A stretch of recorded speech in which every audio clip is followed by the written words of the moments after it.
Jadi kita akan membaca kemarin yang masih di sloka yang sama, yang tasmai maya arpita sesa kriya tatma nirantara maya arpitat mana pumso mai sanyasta karmana napasyami paranggutam akadosama darsana.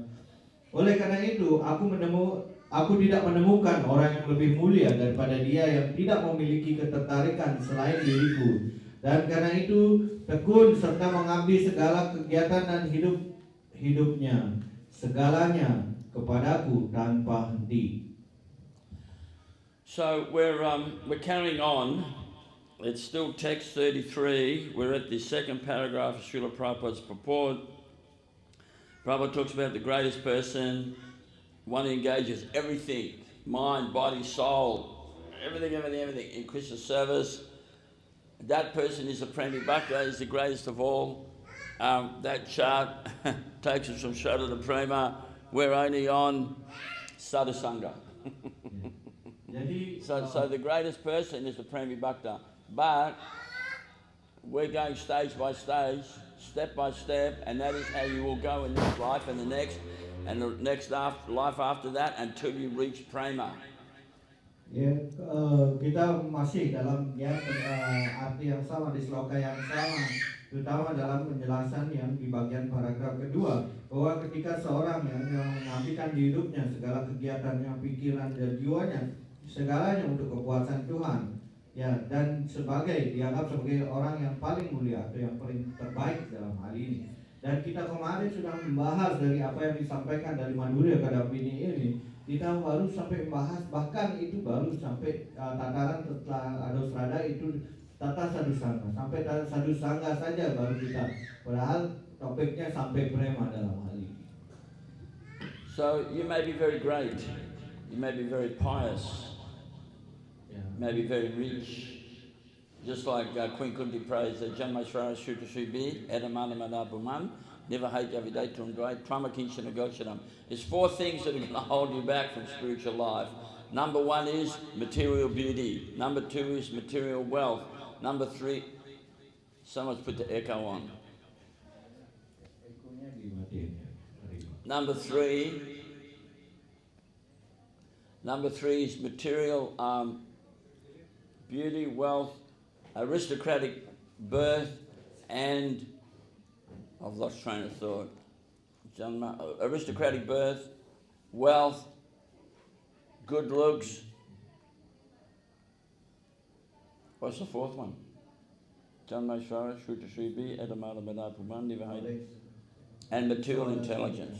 So material intellect, you may be very great. Material intellect, material beauty, material wealth, born in an aristocratic family, but that will not get you there.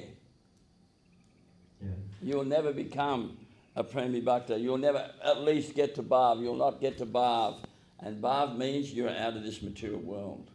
Ya, jadi bagaimanapun juga dalam hal ya untuk mencapai hal ini, tatanan ini ya, yaitu dari ya sadhu sangga dari Dausrada sampai kepada sadhu sangga, itu tidak diperlukan hal-hal yang material. Seperti halnya Kunti Dewi bahkan menyampaikan bahwa bagaimana Janma Suti ya adalah artinya bagaimanapun ya seseorang itu tidak dapat dinilai ya kemajuan baktinya itu berdasarkan yaitu kelahiran dari keluarga yang ningrat ataupun ya kecantikan atau ketampanan, kemudian ya kemudian kemewahan atau kekayaan yang dia punyai, dan kemudian kesarjanaan ya dalam hal ini material, ataupun ya dalam hal yang juga kemasyhuran dalam hal ini tidak sama sekali ya mempengaruhi seseorang bisa mencapai yang namanya tataran sampai prema bhakti ada bawah ini. So there's one story in the Puranas that, as you know, the hellish planets is where you suffer, and that's in the 5th canto of the Bhagavatam, and Sukadeva Goswami is describing it to Maharaj Pariksit. Anyway, there's one story where there's one day in hell, one day everyone's suffering, and one day a very nice breeze starts to blow, very fragrant, and you know the story? Correct me if I say it wrong, okay? And everyone's suffering stops. Dan itu kita mengetahui bagaimana penderitaan orang-orang di planet neraka itu bisa dilihat dijelaskan di skanda 5 seperti itu. Dan karena itu ya saya tidak akan membahas begitu banyak tentang hal ini, tetapi saya akan menjelaskan sebuah cerita mengenai bagaimana suatu ketika ya kita mengetahui ya di planet neraka itu terjadi begitu banyak penderitaan yang terjadi, tetapi tiba-tiba hari itu ada sebuah ya angin yang begitu yang mendinginkan suasana, menenangkan suasana ya, dan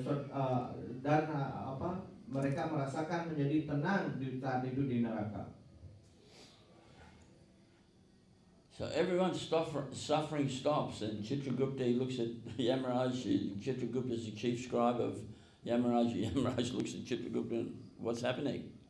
Ya. Dan semua penderitaan yang dialami orang-orang yang berada di planet neraka itu tiba-tiba berhenti seperti penderitaan yang dialaminya. Dan pada saat itu ya sekretaris dari Yamaraj Chitragupta dan kemudian Yamaraj sendiri saling berpandangan, apa yang terjadi ini? Kenapa tiba-tiba penderitaan mereka berhenti? So what had happened is one very pious man had come to hell. Very pious. He was so pious that everyone's suffering stopped. Ya. Dan yang menyebabkan hal ini terhenti adalah kehadiran seorang yang sangat saleh. Dikatakan begitu salehnya sehingga penderitaan orang-orang di neraka itu bisa berhenti. Now, according to the Mahabharata, the more sinful you are, you will be dragged to hell by the Yamadutas. But if you're very pious, you go down to Yamaraj. If you've given a lot of wealth, silver chariot, golden chariot, and then from there you go to heaven. That's what the Mahabharata says. Okay. Ya, ketika dikatakan dalam Mahabharata bahwa ketika seorang melakukan kegiatan yang berdosa seperti itu, mereka akan dibawa ya ke planet-planet neraka. Tetapi jika orang pernah melakukan juga kegiatan saleh dalam kehidupannya, meskipun dia pada awalnya mungkin di neraka seperti itu, mungkin dia pernah menyumbangkan begitu banyak kekayaan, emas dan yang lain-lainnya, maka dia bisa mencapai yang disebut, setelah itu dia bisa mencapai planet yang namanya Swarga Loka, atau planet di Swarga ya. So everyone wants to go to heaven, no one wants to go to hell, right? Ya, tentu saja orang ingin pergi ke Swarga ya daripada ke neraka. So this pious man, he's come there and then he will be transferred to the heavenly planets. Indra will send a flowered aeroplane. Dan orang yang bagaimana dijelaskan orang suci ini yang pergi ke neraka seperti itu, dan tetapi begitu banyak hujan bunga seperti itu kepada orang tersebut. So then this man, he inquires from Yamaraj, he says, this is hell, correct? Ya, dan kemudian apakah ini benar caranya seperti itu? And Yamaraj says, that's correct. Ya, dan kemudian Yamaraj mengatakan ya ini benar. And the man says, well, why isn't everyone suffering? Ya, kemudian orang tersebut yang datang ini mengatakan kenapa semua orang menderita seperti itu? And Yamaraj says, because you're here, because you're so pious, everyone's suffering has stopped. Ya, karena kejadian ini ketika berhenti tersebut, maka beliau menyampaikan kenapa ini yang tadinya mereka karena kehadiran Anda lah yang menyebabkan bagaimana tiba-tiba tempat yang penuh dengan penderitaan tiba-tiba menjadi berhenti. Ini karena kehadiran Anda dalam hal ini. And the man said, so because I'm here, everyone's suffering has stopped, yes? Ya. Kemudian seperti itu disampaikan, karena kehadiran saya, semua penderitaan orang di sini berhenti seperti itu ataupun tidak lagi terjadi. And that man says, well, if because I'm here, everyone's suffering has stopped, I'll stay here, and then no one will suffer. Ya. Dan karena itu dia menyimpulkan karena kehadiran saya di sini penderitaan mereka akan berhenti, karena itu saya akan tinggal terus di sini. And Yamaraj said, no, you have to go. Indra is sending a flowered aeroplane. You have to leave here. Get out. You cannot stay here. This is the land of suffering. You cannot stay. And the man said, no, I'll stay. If it means everyone will stop suffering, I'll stay in hell. Dan kemudian ketika orang ini menyampaikan, saya akan tinggal di sini, tiba-tiba yang mana tidak bisa. Anda pergi saja. Kami berikan bunga, tapi Anda pergi saja. Jangan tinggal di sini. Ya, ini bukan tempat untuk dalam hal ini untuk terbebas dari penderitaan. Memang ini harus tempat penderitaan seperti itu. Anda harus segera pergi. Dan kemudian orang ini berargumentasi, orang suci ini, orang saleh ini berargumentasi bagaimana tidak, saya akan tinggal di sini kalau memang kehadiran saya mampu membuat orang di sini menjadi terbebas dari penderitaan. So this is a very pious man, but this pious man will only go as far as heaven. He's not Premi Bhakta. He will not get to Goloka. Ya. Dan kemudian orang saleh ini dikatakan bagaimana jika Anda di sini Anda tidak akan mencapai yang namanya Premi Bhakta dalam hal ini. So just like King Riga, right? Yeah. He at the end of his life, Yamaraj appeared, and Yamaraj said to him, do you want your impious reaction first or your pious reaction? And Yamaraj said, your pious reaction. You've performed so much pious activity, your pious activities will never end. Seperti ketika Maharaj Riga seperti itu pada akhir kehidupannya, dikatakan Maharaj sendiri, itu hadir di sana menjelaskan kepadanya, apapun kegiatan saleh yang Anda lakukan, dan itu akan tetap membawa Anda ya dalam hal ini, dan kekayaan Anda dalam bentuk kesalehan Anda ini tidak akan pernah ya hilang ataupun tidak akan pernah berhenti. Anda terus akan melakukannya. Still, that won't get you to Goloka. Of course, that doesn't mean we should not perform good acts, but ultimately we have to follow this process to get out of the material world totally, because going to heaven is still material world.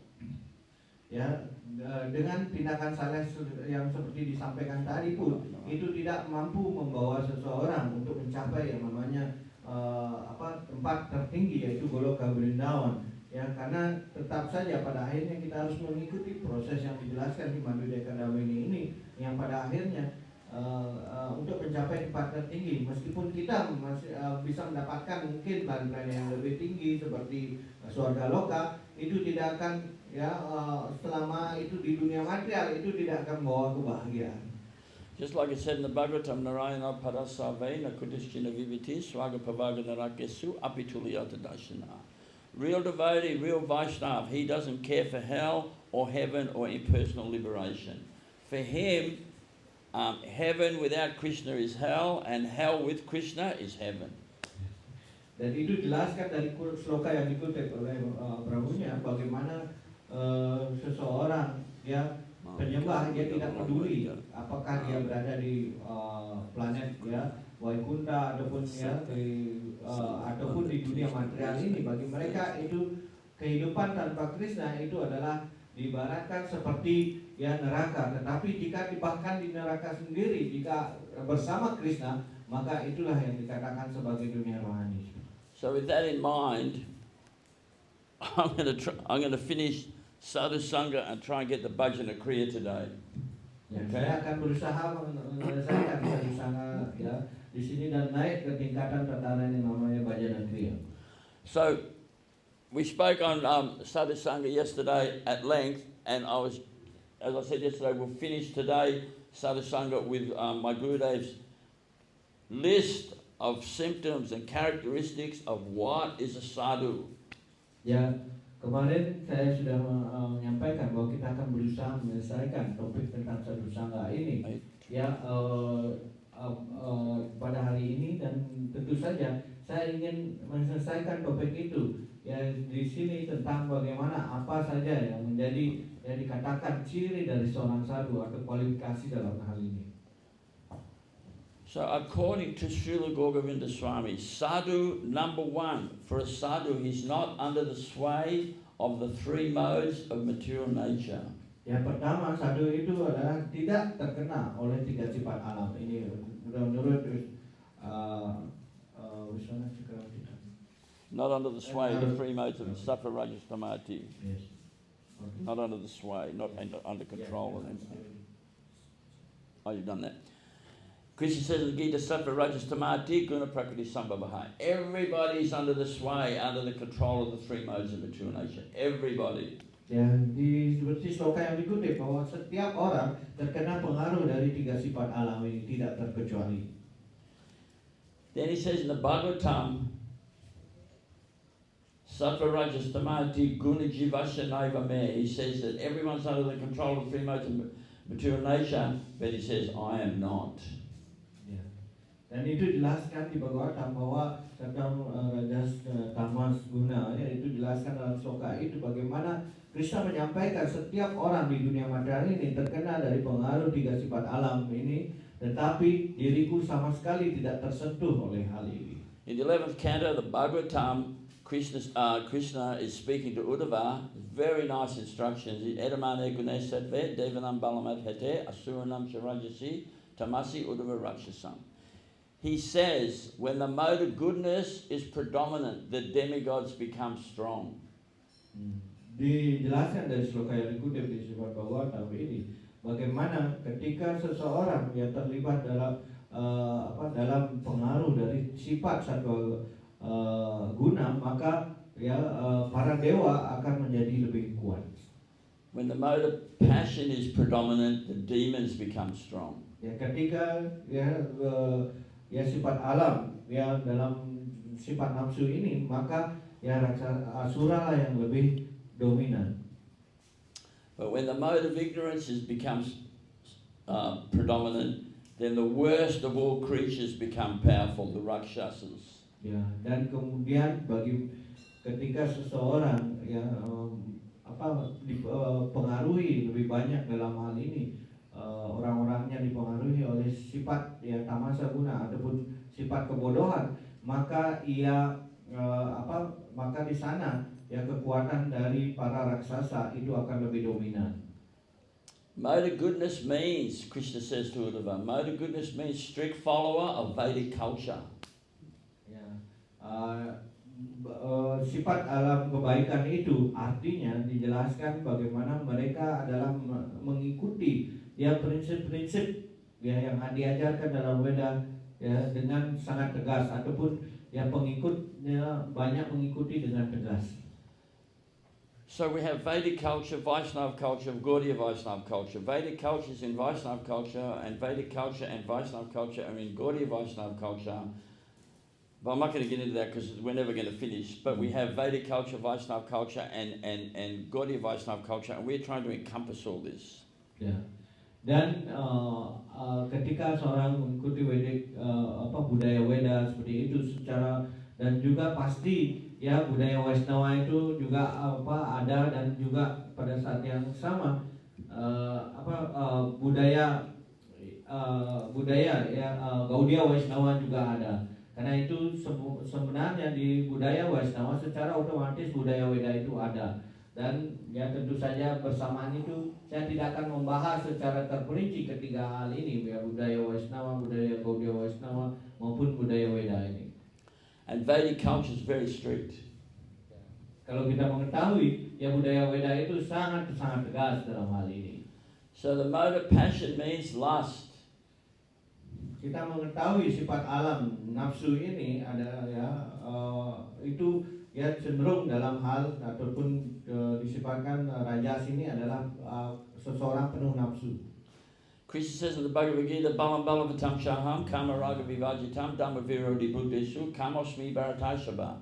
He says, I'm that sex life that's not contrary to religious principles. If it's outside of religious principles, it's lust, it's the mode of passion, and it makes the demons strong. And that's what the demons function on. If you read the 16th chapter of the Bhagavad Gita, the demons are thinking this whole world is built up on lust. Ya. Kemudian kita mengetahui di Soka ya di bab 16 dari ya Bhagavad Gita Balam Wantam ya dijelaskan Kamosmi di Adu Bharatasarva, itu bagaimana seseorang ya ketika seorang ya di dunia material ini semua hal-hal yang berhubungan ya dengan ya sifat nafsu ini jika digunakan kepada aku ya itu akan menjadi rohani artinya. Kemudian tetapi jika itu digunakan untuk hal-hal yang bersifatnya ya untuk hal-hal yang kepentingan material seperti itu, maka itu dengan nafsu. Dan di dunia ini maka seseorang bisa melakukan aktivitasnya hanya karena digerakkan oleh pengaruh dari sifat nafsu ini. And then the mode of ignorance means violence, anger, hatred. Ya di dunia material ini yang ada hanyalah ya kekerasan, rasa amarah dan juga rasa benci. So therefore in the Gita, Krishna says to Arjuna, the mode of ignorance means madness, illusion, inertia, and darkness.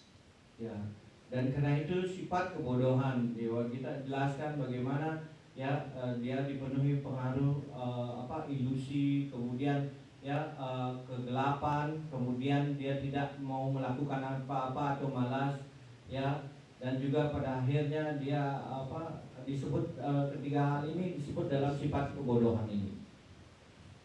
So mode of goodness means strict follower of Vedic culture, mode of passion means very lusty, greedy, and mode of ignorance means violence, anger, hatred.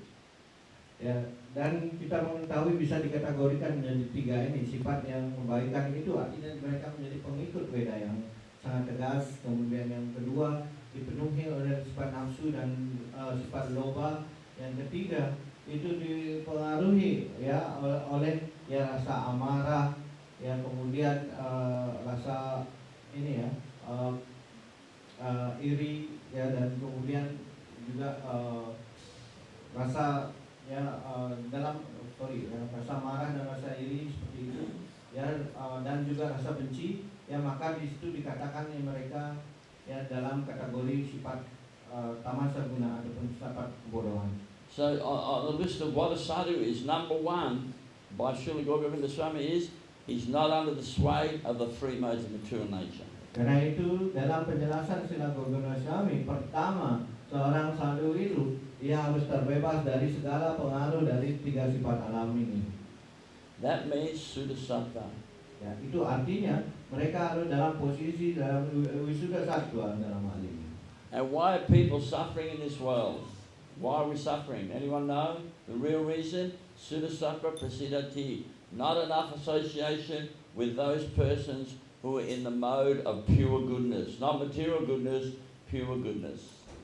Ya, kenapa kita menjadi menderita di dunia material ini? Ya, kalau kita harus menjawabnya seperti yang disampaikan ya dalam sastra Wisuda Sattva nomor 1. Dalam hal ini bagaimana seseorang yang karena tidak dapat pergaulan dari roh-roh yang sudah pada tataran Wisuda Sattva ini, yang mereka menjadi dikatakan kurang pergaulan seperti itu sehingga mereka menjadi menderita terkena tiga sifat alam ini.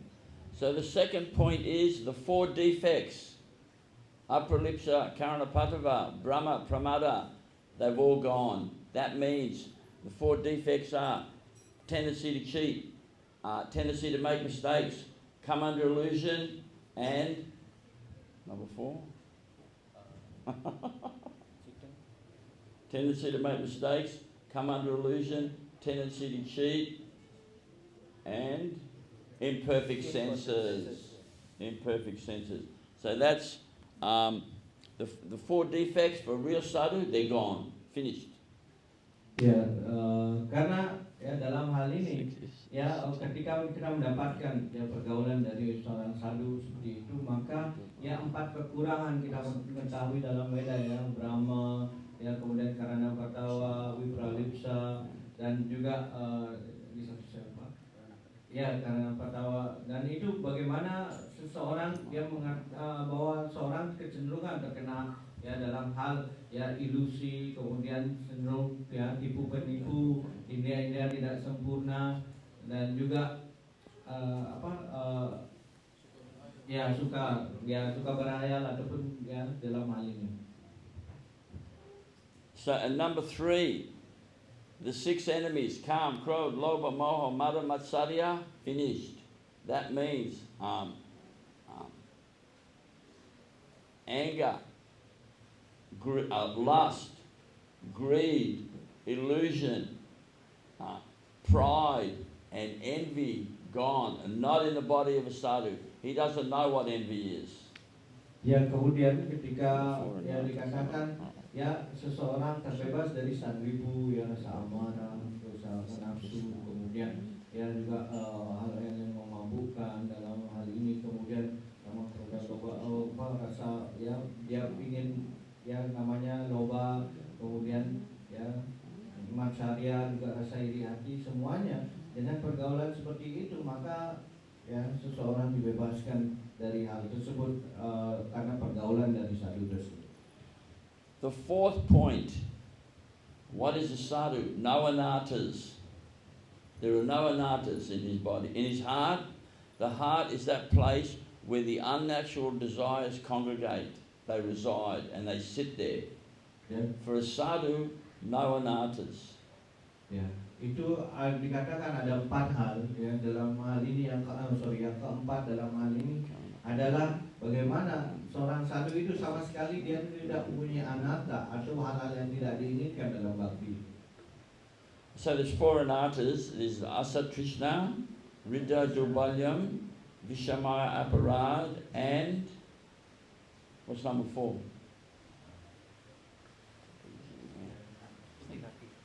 Huh? No, Kutinati, Matsarya, and thing they're part of Ridda Durbalyam. So I'm sorry, I've forgotten that. I should have written it down. But it's Ridda Durbalyam is weakness of heart. Weakness of heart has 4 areas. one is, anyway, Ridda Dubulyam, weakness of heart, Vishamaya aparad, committing aparads, offences, Asa Trishna, material desires, and number 4 is Asat Krishna. Asa Trishna we've done. What is it? This is terrible. Look, what are we going to do here? Stop the class. Jadi itu ada yang 4 hal yang dijelaskan ya, dalam hal ini, ya yang mempengaruhi dalam hal ini, ya apa yang disebut dengan anatta itu. Entah itu ada Hridaya Durbalya, artinya Tattva Brahma. Tattva Brahma. Yes. Kemudian Tattva Brahma artinya pemahaman tentang tatwa yang salah seperti itu, ya, ataupun ilusi. Ya kemudian Asat Krishna, ya itu adalah untuk hal-hal yang bersifat material seperti itu, ya indah-indah digunakan untuk hal-hal yang material. Dan tentu saja ada 4 ya tadi ya, Asat Krishna, Ridda Dubulyam, Tattva Brahma, satu Wisama Aparada. Ya dalam hal ini untuk melakukan kesalahan-kesalahan yang dilakukan dalam hal ini. So if we're looking at this chart, everything we're talking about is this chart. The sadhu is not on Shraddha, he's not on Sadhu Sangha, he's not on Bhajana Kriya. He's gone past Nartavritti, he's gone past Nishtha. Nishtha is the beginning of Madhyamadikati, right? Unless you get there, you're not on safe ground, no offense. Yeah. You're not on steady ground. He's past Nishtha, he's past Ruchi. Ruchi means real hearing and real chanting. You're getting a taste. Yeah. The same taste you get from jumping up and down in the kirtan and eating lots of sweets, you don't have to do that. You get the same taste by sitting and chanting and hearing Harikatha, the same taste. He's past that, and he's past the Shakti. A Shakti means you've given up everything and you've got attachment to Krishna. Shakti and Vishwangapa, you've got attachment. Past that. And then minimum stage for sadhu is bhav. Bhav means you see your eternal form and the eternal form of the Lord. Ya, jadi kita Minimum stage for Yeah. sadhu, minimum. Ya, If you're not on that stage, you can't deliver anyone. No offense, you can say whatever you like, but you can't deliver anyone. And how can you deliver someone if you haven't delivered yourself? ya, saya tidak ya supaya mohon maaf ya, ini mungkin penyampaiannya agak keras seperti itu. Saya harus mengatakan bahwa kita membahas ini bagaimana dari bawah itu tata sadhu sangha sampai pada prosesi kita harus melewati sadhu sangha, kemudian bhajana kriya, kemudian anatta nivritti, kemudian sampai nishtha. Baru ketika orang mencapai nishtha itu sebenarnya baru dikatakan madhyamadikari. Dan dalam hal ini di madhyamadikari baru bisa dikatakan seseorang sudah dalam madhyamadikari ini. Dan ketika naik itu dikatakan ya ruci. Ruci itu ya dikatakan seorang mendapatkan rasa di sini. Ya rasa dalam seperti halnya ketika Anda masuk pertama kali mungkin ya merasakan namanya enaknya gulab jamun ataupun yang makanan yang enak seperti itu. Anda hanya dengan mendengarkan dan mengucapkan nama suci ya pada tataran ruci ini, maka seseorang ya mempunyai rasa yang sama seperti itu, nikmat seperti itu, bahkan tidak memerlukan makanan seperti itu dengan kata lain. Dan kemudian setelah itu yang muncul maka dia mencapai namanya asakti. Asakti ketika seseorang ya menjadi sepenuhnya mempunyai rasa dan dia dengan mudah sekali meninggalkan hal-hal yang bersifat duniawi. But better still, Guru Maharaj said to me, sadhu means premi bhakta. Tetapi ya sampai tingkatan seperti itu sekalipun ya Srila Gaudana Swami mengatakan lebih baik Anda menjadi premi bhakta saja. Itu yang terbaik. Means in his heart is prema. Ya. That means, I won't explain that yet, but yes, he's premi bhakta. He's coming from that world. Bhav bhakta means he's coming up the ladder of that ladder there, but premi bhakta means he's coming from that world to here to preach. That's the difference. That's why it is sometimes said and that only a premi bhakta can preach. Only a pure devotee, real Shuddha bhakta can preach. But Guru Maharaj clarified it and said, if we repeat what he says, and I explained that yesterday, then it's doing Guru Kirtan, we're repeating what the Guru says. Ya kita mengetahui Okay, harus yeah, ada it's gonna perbedaan yang fix it. penting. Kalau dengan kata premi bapta itu artinya seseorang yang menurun dari dunia rohani yang menjadi ke dunia material ini menjadi penyembah Tuhan. Tetapi kalau bapta itu tidak seperti itu, memang dari sini seperti itu. Dan kemudian yang mengatakan ya bahwa sebenarnya yang mengajarkan itu adalah mereka yang pada tataran premi bapta itu. Sedangkan yang lainnya itu hanya mengulang apa yang disampaikan oleh para premi bapta ini. Dan itulah yang dikatakan pengajaran yang sebenarnya. So that is real sadhu. Real sadhu means prema, as I said yesterday, is coursing through every vein in his body and it's exuding, coming out of every pore of his skin. Ya, dalam ya kita mengetahui bagaimana tujuan yang utamanya dan juga dalam pengajaran itu seorang harus mencapai tataran ini yaitu prema. Ya, di mana prema itu artinya kemarin kita sudah menjelaskan bagaimana ya tingkatan prema bakti itu. Bahkan itu kalau secara umum itu dikatakan bahwa di setiap ya dikatakan sebagai pembuluh darahnya dan di semua pori-porinya itu hanyalah cinta kasih kepada Tuhan Si Krishna. So now stage 3 is Bhajana Kriya.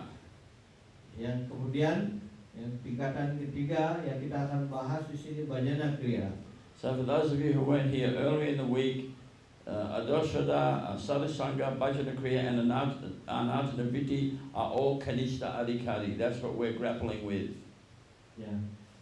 Dan dijelaskan segala sesuatu yang di sini sampai ya dikatakan ya Anatana Vritti sampai seperti itu ya itu mereka masih berjuang di dalam Kanishta Adhikari. So the next step is Bhajana Kriya. Bhajana Kriya means accepting a bona fide spiritual master and serving under that bona fide spiritual master and taking instructions from that bona fide spiritual master. Therefore, Rupa Goswami has said, Adoshada tata sadasangata bhajana kriya tatona. No, sorry, wrong verse. Guru padasrayas tasmat Krishna dikshani siksanam vishrambena guru seva saruvatmanu vatanam.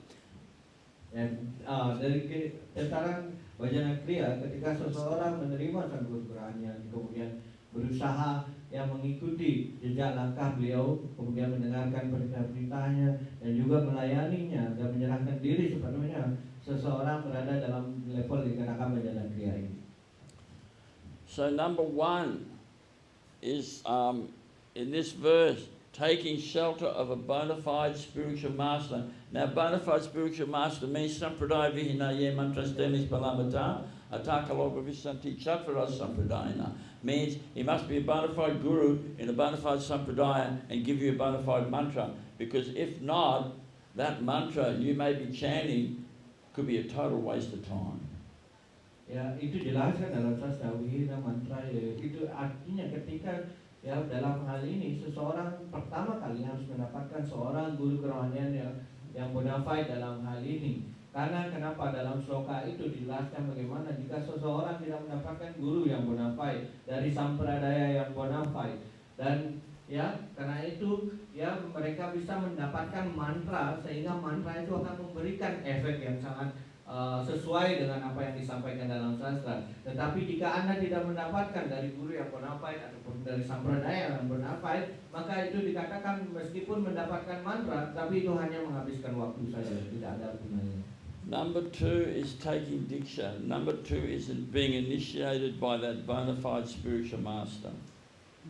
Ya, yang kedua ya setelah dalam hal ini mencari guru kerohanian kemudian ya kita menerima guru kerohanian atau menyerahkan diri kepada guru kerohanian. Number 3, being trained in transcendental knowledge by that spiritual master. What does Guru teach? What does he teach? 3rd chapter, Harinam Chintamani Bhaktivinoda Thakur. What does the Guru teach? Dan yang ketiga adalah kita mencari pengetahuan yang bertanya seperti itu kepada guru kerohanian untuk mendapatkan pengetahuan rohani. Ya karena itu dijelaskan di dalam Harinam Chintamani, Bhaktivinoda Thakur sendiri menyampaikan ya apa yang guru ajarkan, apa yang kata-kata guru ajarkan seperti itu yang dimaksud. So does anyone know? Ada yang mengetahui hal ini? Apa yang diajarkan guru dalam hal ini? What does the Guru teach? Apa yang diajarkan oleh si guru? The Guru teaches the Siddhanta of the Gaudiyas, and the Siddhanta of the Gaudiyas is Ya, kita mengetahui guru yang mengajarkan Siddhanta dari Gaudiya, ajaran Gaudiya ini. Apakah Anda tahu apa Siddhanta dari Gaudiya Vaishnava ini sendiri? Sambandha, Abhidaya, Prayojan. Ya, Sambandha, Abhidaya, dan Prayojan. Sambandha means relationship. Ya, Sambandha itu artinya dia sedang melakukan hubungannya dengan kepribadian Tuhan Yang Maha Esa dalam hal ini. Abhidaya means how to act in that relationship. Dan kemudian Abhidaya itu bagaimana seorang yang bertindak dalam hubungannya antara dia dengan Tuhan ini. And Prayojana means what is the goal of that relationship? Prema. Dan tentu saja yang ketiga yaitu prayojana. Prayojana itu artinya apa tujuan dari hubungan yang kita jalin dengan pribadian Tuhan Yang Maha Esa itu yang dikenal sebagai tujuannya adalah prema itu. So the Guru teaches, this is example, the Guru teaches Sambandha, Abhidaya, Prayojana. He teaches Siddhanta. Srila Bhaktisiddhanta Saraswati Thakur Prabhupada has listed 19 Siddhantas, I think it's 19, in his book Gaudiya Kantahara, starting from Guru Tattva, Bhagavad Tattva, Vaishnava Tattva, Krishna Tattva, Nityananda Tattva, Gaura Tattva, Sambandha Tattva, Abhidaya Tattva, Prayojan Tattva, Jiva Tattva, etc., Ashram Dharma Tattva, Vana Dharma Tattva, etc., etc. This is what Guru teaches. If the Guru is not teaching you this, then how are you going to learn? Ya, karena itu bagaimana dalam hubungan ini kita harus belajar tentang tatwa ini atau kebenaran tentang mengenai hubungan Sambandha, Abhidaya dan Prayojana ini dan bertindak pemahamannya itu. Karena itu Srila Bhaktisiddhanta Saraswati Thakur mengkompilasi sebuah buku yang namanya Gaudiya Kantahara. Di sana jelaskan Bhagawan Tattva dan Dharma Tattva, kemudian bagaimana jiwa Tattva. Semua Tattva itu disusun sedemikian rupa agar mudah mengetahui bagaimana hubungannya dalam semua sloka-sloka itu dijelaskan dalam sastra. And Srila Bhaktisiddhanta Saraswati Thakur Prabhupada has written a book, Prakriti Rasa Satadusani, 100 Warnings Against the Sahaja Mentality. And one of those warnings is Siddhanta Alasa Tog Shadina. No, how does it go? I've forgotten it. Siddhanta Alasa. Yeah, I've forgotten it. What can I say? It's, I've got it here somewhere, but it's, I've lost it, of course. Kemudian Srila You know it? Bhaktisiddhanta. You know what? That Siddhanta Alasa, Anatta. How does it go?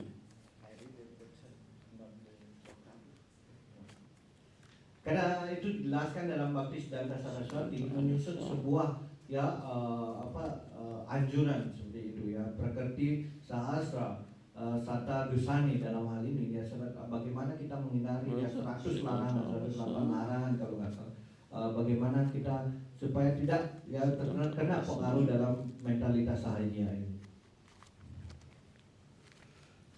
What it means is, if we lax, idle, or lazy in the Siddhanta, then we'll never get out of Anatana Vritti, which means we'll never get out of Kanishta Adhikari. And Srila Bhaktisiddhanta Saraswati Thakur Prabhupada says that's where you can stay for hundreds of births.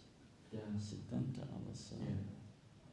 Dijelaskan dalam satu slokanya di sana, jika Anda malas untuk mendengarkan Siddhanta dari para Vaishnava, bahkan itu akan membuat dalam pemahaman bakti Anda tidak akan maju sama sekali. Bahkan itu jika Anda harus lahir 100 kehidupan sekalipun itu tidak akan mungkin Anda untuk mencapai bahkan 100.000 tahun Anda lahir seperti itu, jika Anda kurang mendengar Siddhanta dari Gaudiya Vaishnava ini, itu tidak akan bisa membawa Anda kembali kepada Tuhan.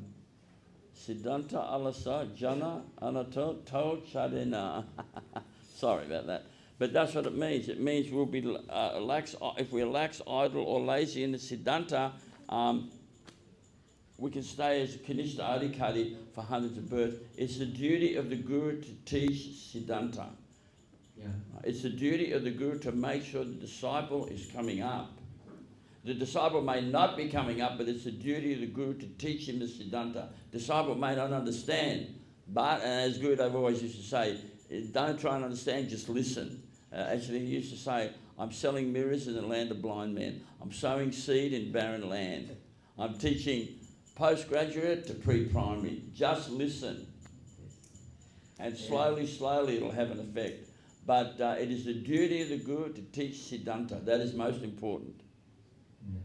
Dan di sini dikatakan bahwa dalam sloka tadi diulang lagi bagaimana seseorang yang malas untuk mendengarkan Siddhanta dari Gaudiya Vaishnava ini, maka ya tidak akan, bahkan dikatakan ribuan kehidupan sekalipun itu tidak akan mencapai kembali kepada Tuhan dalam hal ini. Dan kemudian mereka dijelaskan bahwa orang yang malas seperti itu diibaratkan seperti orang buta menjual cermin gitu. Kemudian juga seperti halnya memberi benih di tempat di gurun gitu ya, tidak ada bisa tumbuh benihnya seperti itu. Dan karena itu seseorang harus mendengarkan Siddhanta dari apa yang disampaikan oleh Sadhu Vaishnava ini, sehingga pada akhirnya seseorang bisa mencapai kesempurnaan. So in the words of my Gurudev, Sri Srimad Srila Govinda Swami Maharaj, he said, you may not be able to find a Diksha Guru who's Uttamadhikari Vaishnava. You may not be able to find such a person. So you may take from a Kanishta or a Madhyam. You may take. However, you will still need to find a Shiksha Guru who is a Ma Bhagavan. Otherwise, the clear, conducive, lucid understanding of the Siddhanta will not appear in your heart. Understand that, everybody? Ya, dijelaskan tadi saya namanya sedikit poin utamanya adalah sang guru harus terus menyampaikan Siddhanta dari Vaishnava.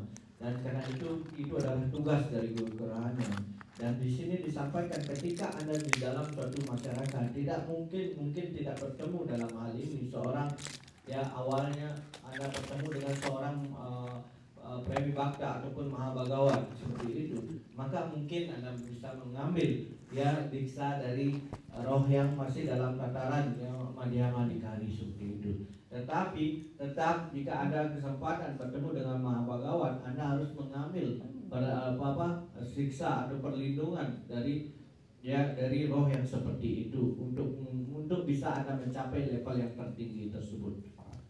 In the words of Srila A.C. Bhaktivedanta Swami Prabhupada, and I can send you all the quotes if you want them, I can send them all to you. Initiation is just the beginning. It's not the end. At initiation, one is not perfect. It is just the beginning. We have begun the Kanishta Adhikari stage. We've begun the bottom rung of the ladder. We are trying to climb up. That's why the Harikatha of great personality is very important. Ya, karena itu dikatakan bahwa kita sebagai penyembah umumnya masih di dalam golongan yang paling rendah Kanishta Adhikari. Ya, karena itu seperti halnya kita sedang menaiki tangga seperti itu. Tangga itu kita berada di tangga yang paling bawah seperti itu, yang berusaha menaik seperti itu dengan menggunakan tangga tersebut. Ya, dan di sini kita dengan demikian kita akan bisa nantinya secara perlahan-lahan untuk bisa naik dalam hal ini. So Srila Vishwanath Chakravarti Thakur has written, a guru does 4 things. Number 1, he takes the accumulated sum total of your sinful reactions. Now, this was discussed by Srila A.C. Bhaktivedanta Swami Prabhupada in chapter 20, verse 118 of the Madhya Lila, I think, but I can send it to you if you want it. Yeah. Takes the sum total, aggregate of your simple reactions. And Srila Prabhupada discusses that chapter 20, I think it's verse 118, I think, but I can send it to them if they want.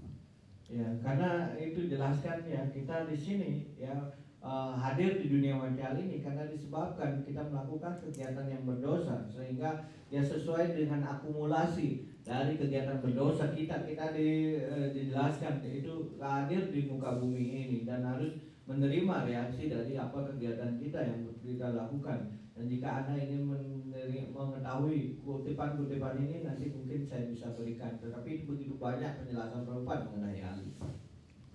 Number 2, he plants the Bhakti Lata beach in the heart. Ya. Dan kedua, ya, itu jelaskan bagaimana sadhu ini yang telah berusaha menghilangkan dosa-dosa kita seperti itu. Ya, beliau sekarang adalah bagaimana beliau menanam biji benih, ya, dikatakan dari bakti itu.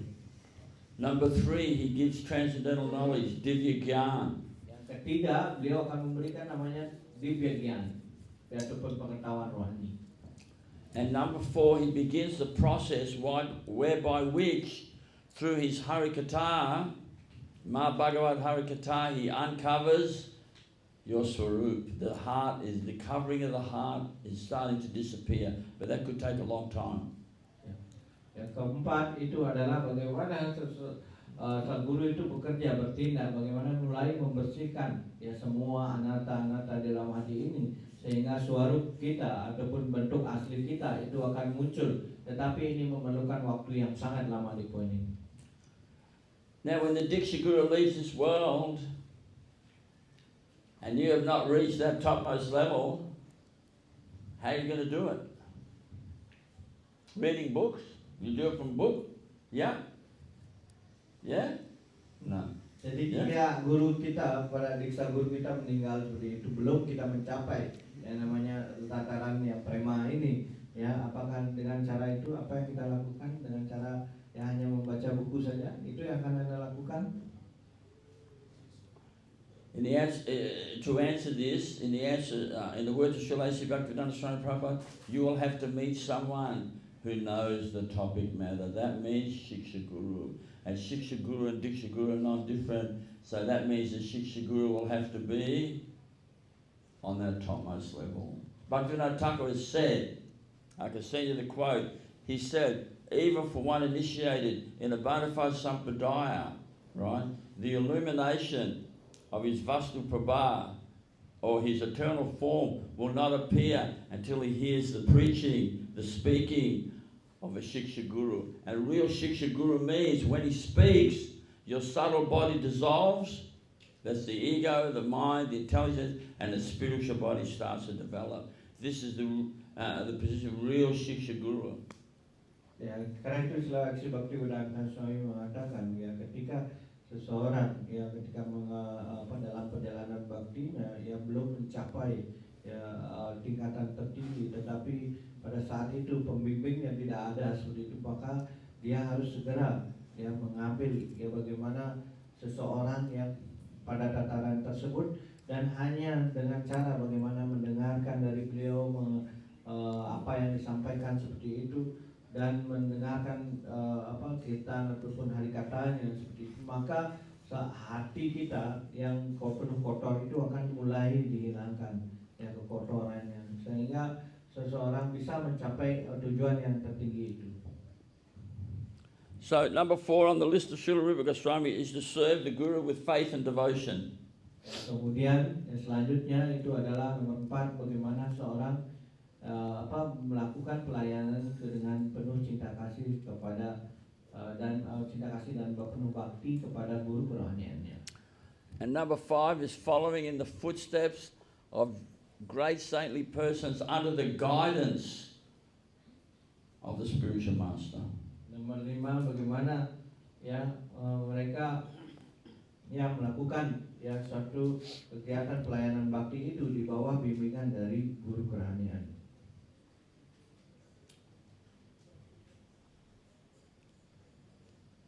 So this is the business of the disciple. Ya karena itu inilah ya adalah bisnis dari seorang murid dikatakan. It is said in the Hari Bhakti Vilas that one should sit in the ashram of the Guru for 12 months and observe the Guru, and the Guru will observe you. Ya, dikatakan di dalam ya Hari Bakti Vilas Sanatana Goswami itu bagaimana untuk mendapatkan seorang guru, seorang harus duduk ya mendengarkan dari guru yang ingin yang mendapatkan diksanya seperti itu selama 12 bulan. Dan di sana murid akan memperhatikan apa karakteristik dari guru, dan guru juga akan mengawasi bagaimana karakteristik dari muridnya. However, it is said in the Tattva Sagara, and it's quoted in the Hari Bhakti Vilas, and it's quoted in the Chaitanya Charitamrita Purports of Srila A.C. Bhaktivedanta Swami Prabhupada in the Tattva Sagara, if one meets Sadguru, Sadguru means most perfect spiritual master, topmost spiritual master, then one can take initiation in the forest or in the temple immediately. There's no question of 12 months waiting. However, not all gurus are on that topmost level. You can have Kanisha Guru, Madhyam Guru, Bhav Guru, Premi Guru. Ya, kita mengetahui bagaimana di dalam penjelasan ya dari Tattva menjelaskan bagaimana di Bhagavatam itu bagaimana jika Anda menemukan guru yang bonafide seperti itu ya, baik itu ada di ashram ataupun di tempat yang lain, segera harus mengambilnya dan tidak perlu harus berusaha sampai 12 bulan untuk mengawasi gurunya seperti itu, mengetahui tentang gurunya. Ya, jika Anda bisa membelinya, Anda harus membelinya segera seperti itu. So in the Hari Bhakti Vilas verses 145, 146, Srila Sanatana Goswami has written Kripa Sindhu Sampurna Sava Sattva Pakaraka Nispritaha Sava Siddha Sava Siddha. I forget the rest of it. I'm very rusty, folks, with this, but Kripa Sindhu Sampurna Sava Sattva Pakaraka Nispritaha Sava Siddha Sava Vidya Visarada Sava Samsaya Samcheta Nalaso Guru Krita. There are 9 points of a bona fide guru. Ya, dijelaskan ya di sini bagaimana ada 9 poin yang dijelaskan apa yang menjadi sebagai seorang guru kerohanian ini. So number one characteristic of a real guru is his ocean of mercy, Kripa Sindhu. Ya, karena itu yang pertama kualitasnya adalah Kripa Sindhu, yaitu karakteristik dari seorang guru kerohanian, penuh karunia. Number 2, he feels pain seeing others in distress. Ya, kemudian ya praduka duki, ya tidak menjadi menjadi seorang yang tahan melihat penderitaan orang lainnya. Number 3, he's engaged in the welfare of all. Ya, yang ketiga selalu menyibukkan diri untuk kesejahteraan seluruh orang, seluruh umat. Number 4, this is a big one, because so many swamis and gurus have fallen down. Yeah. Dan 4 ini adalah hal yang penting karena begitu banyak guru ataupun suami ya dalam hal ini yang jatuh. So number 4, free from lust. Yang keempat itu adalah harus bebas dari semua yang sifat nafsu ini. If you're not free from lust, don't take sannyas. If you're not free from lust, don't be a guru. Ya, karena itu jika Anda tidak terbebas dari sifat nafsu, ya jangan mengambil sannyasi, jangan menjadi guru. Because you won't be a guru, you'll be garu, cow, bull. Karena itu jika Anda tidak menjadi guru, nantinya takutnya menjadi guru ataupun sapi. He's merciful to all living entities. Ya, dan kemudian selanjutnya ia sangat berkarunia kepada semua yang makhluk hidup. And number 6, Shastra Nipuna. Kemudian sastra nipuna, yaitu sangat terpelajar dalam pengetahuan sastra. He knows all Shastra, everything he knows. Ya, segala sesuatunya dia tahu, ya, sangat ahli dalam pemahaman sastra. Can remove all the doubts of his followers. Ya, kemudian ya dia mampu menghilangkan segala keraguan dari semua pengikutnya. And he's always alert. Dan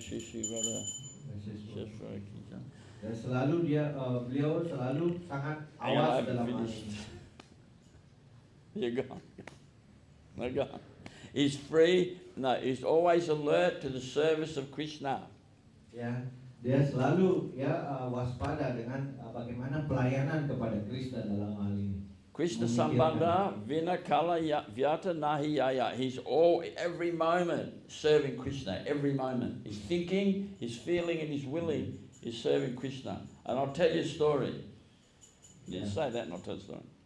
Ya, karena itu seorang penyembah dikenakan Krishna Sambandha Vihina dalam hal ini. Bagaimana segala sesuatu yang dipikirkan oleh penyembah seperti itu, selalu bagaimana melakukan pelayanan, baik pikirannya, kemudian keinginannya, pemikirannya, semuanya hanya tercurah kepada Krishna. So, everyone heard a new Govardhan farm in Australia? Karena itu saya ada sebuah cerita. Apakah pernah mendengar tentang tempel yang ada di Australia yang namanya New Govardhan? Bukan di Ladomia. So at New Govardhan Farm, there was one congregational member, Mr. D.K. Ya. Dan itu dikatakan ada seorang anggota kongresional ataupun dalam seperti nama seperti itu. Jadi itu adalah dikenal dengan Mr. D.K. And he would come sometimes, do a little bit of service. He's a nobody. Ya, dia adalah seorang mungkin yang kadang-kadang datang dan melakukan pelayanan. Artinya dia bukanlah orang yang terkenal ataupun yang dikenal orang. And one day, Mr. D.K., who's a nobody, he says to the devotees, what's that healing course? What's it called? Reiki. He decided to do a Reiki course. Ya, kemudian ini orang ini yang sebenarnya bukan siapa-siapa seperti itu. Suatu ketika memilih untuk mengikuti pelatihan Reiki. They know what Reiki is? Ya. So who cares if Mr. DK wants to do a Reiki course? We don't care. Ya. Dan kemudian akhirnya dalam hal ini Mr. DK ini mengambil keputusan untuk belajar Reiki dalam hal ini. So then Mr. DK decides to become a Reiki master. Dan kemudian akhirnya Mr. DK ini kemudian menjadi seorang yang sangat ahli dalam Reiki, artinya master Reiki. Again, that's not really our problem. We're not really that interested in if Mr. DK wants to become a Reiki master. Dan kemudian lagi sebagai seorang penyembah tidak begitu berminat dalam hal menjadi ini ahlinya Reiki dan yang lainnya, tidak seperti itu. And what happened, and this has happened to other people, what happened, Mr. DK becomes a Reiki master and he becomes psychic. Becomes a psychic. And he not tell the future, he knows what you're thinking. That's pretty scary, isn't it? Ya, dan kemudian tentu saja karena dia sudah mempelajari Reiki ini, kemampuan dari dikatakan dari Master DK ini yang menjadi master dari Reiki ini, dia mempunyai kemampuan secara dalam hal ini dia mampu mengetahui pikiran seseorang dalam hal ini, dan apapun yang Anda pikirkan itu dia bisa mengetahui. Itu sangat mengerikan, bukan, dalam hal ini. And then Mr. DK, he became very popular. Dan kemudian Mr. DK ini menjadi tersanjung, terkenal seperti itu dalam hal ini. So the devotees started to test him, and they would say, what's he thinking, what's he thinking, what's she thinking, what are they thinking? Dan kemudian para penyembah seperti biasa bahkan mencobanya, apa yang Anda tahu nggak apa yang saya pikirkan, orang ini pikirkan, temannya pikirkan, seperti itu. Jadi mereka bertanya seperti itu. And that's pretty scary because someone else is in your head now, not just you. Dan sekarang sangat mengerikan sekali sekarang seseorang yang dimana kita anggap dia karena dia mengetahui apa pikiran Anda, yaitu dianggap sebagai seseorang sudah berada di kepala Anda, mengetahui segalanya tentang Anda, seperti itu. Itu sangat mengerikan, bukan? I mean, Mr. DK, he was mad, right? He's a puggle.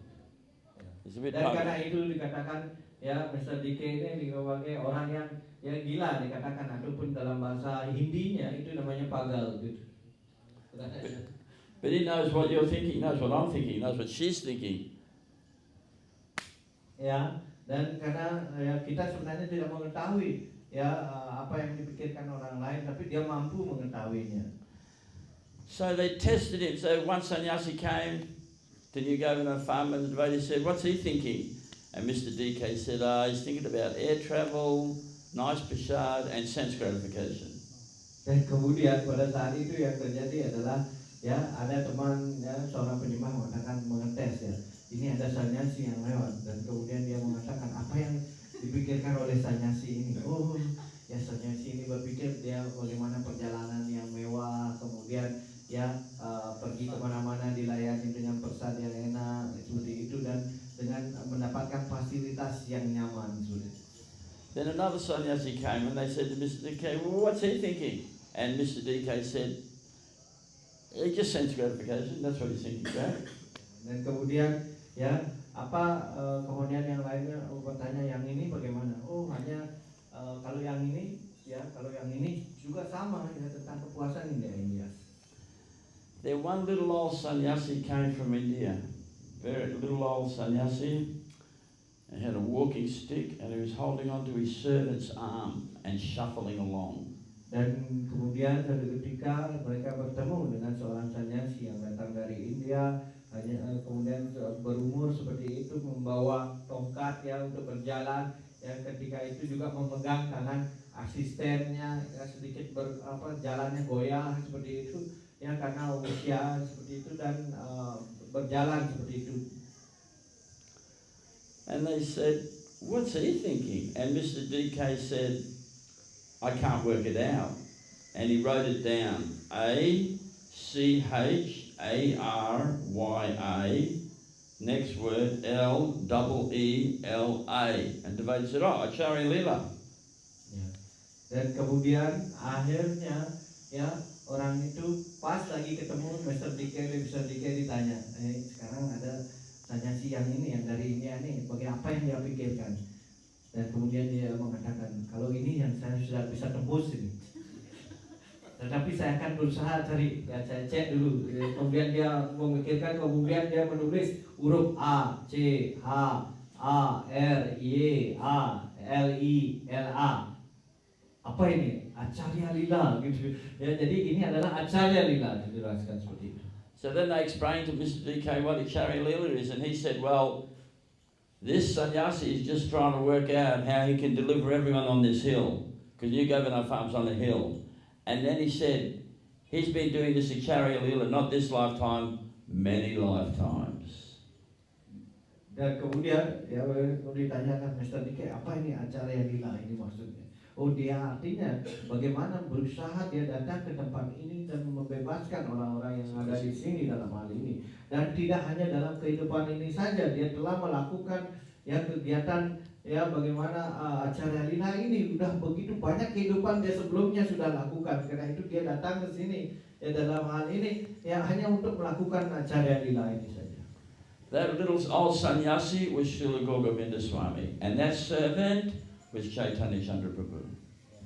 Dan pada saat itu ya kemudian orang yang dimaksud tadi adalah orang India tadi yang berjalan membawa tongkat seperti itu adalah Srila Govinda Swami, dan pada saat itu ya dipapah oleh si Chaitanya Chandra Prabhu ya pada saat itu sebagai asistennya. So when we say, when Sanatana Goswami says, ever alert to the service of Krishna, and Krishna Kaviraj Goswami says, Krishna Sambandha Vina Kalavyata Nahiyaya, don't waste 1 minute. Srila Govinda Swami was always thinking how he can serve Krishna, how he can serve his guru, how he can deliver people. That's the position of a real guru. Ya, karena itu dikatakan ya guru yang dikutip dari sloka tadi bahwa seorang guru selalu hanya memikirkan bagaimana saya bisa melakukan pelayanan pada Krishna. Setiap saat, setiap detik seperti itu. Mereka selalu menyibukkan diri di poin ini agar bagaimana seseorang ya selalu bisa melakukan pelayanannya dan bagaimana menyibukkan dirinya selalu dalam pelayanan pada Krishna. And Mr. DK, he went from here to there, big man now. Mr. DK is a big man. Dan yang kita jelaskan ya sekarang Mr. DK yang dulunya tidak jadi apa-apa sekarang menjadi orang yang sangat besar. So before Gurudev came to Australia in 1990, he went to Calcutta. From Bhubaneswar to Calcutta, then he flew to Singapore. In Calcutta that morning he was giving class, and it was Gurudev shuffling along again with his walking stick, holding on to Chaitanya Prabhu's arm, and Indra Bhatta was there. You remember Indra Bhatta? Indra Bhatta, you remember him? Indra Bhatta? Anyway. And Indra Bhatta said to me that while I walked along, Gurudev was making fun of himself and calling himself a cripple. And then he said, and the temple room was packed, right? There was so many people to hear him speak. And Guru Maharaj stopped me, looked up and says, why is there so many people here to listen to a cripple?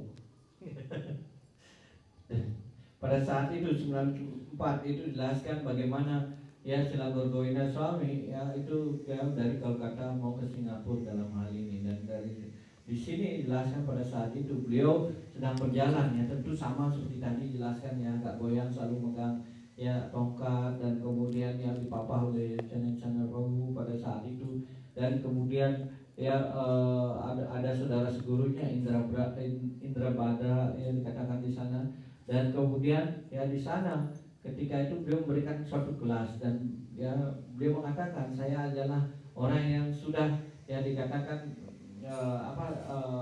sudah tua seperti itu, yang sudah ya tidak mampu berjalan sekalipun seperti itu. Ya, dan kemudian ya sekarang kenapa banyak orang di sini mau mendengarkan dari orang yang sudah seperti ini? Okay, I've tried to finish it, I haven't. Tomorrow we'll do Srila Gaura Swami's list of what a guru is, what a real guru is. And then we'll go on to Anata Nivritti, and then hopefully we can finish Kanishta and we can get on to the nectar of Nishta, Ruchi and the Shakti. Dandavats everyone, Vaishkava Chirishara, Rusha, Vishla, Petita, Nampavyo, Vaishnava Bhyo, Namo Namaha. Srila Gurudev ki, Srila Prabhupada ki, Bali Dwipa ki, Bali Yatra ki, Sambhava Bhaktavinda ki, Nitai Gaura Premanandi. Ya, besok kita akan membahas lagi apa yang dikatakan yang menurut versi Gaura Swami, guru yang sejati. Dan karena itu ciri-cirinya akan disampaikan, dan kita akan berusaha besok ya dari Bajana Kriya naik ke Anata Nivritti, Nista, sampai dengan pada dijelaskan sampai tingkatan ya Ruchi Sakti, seperti itu. Berusaha semaksimal mungkin, karena hari ini kita tidak dapat menyelesaikannya lagi, dan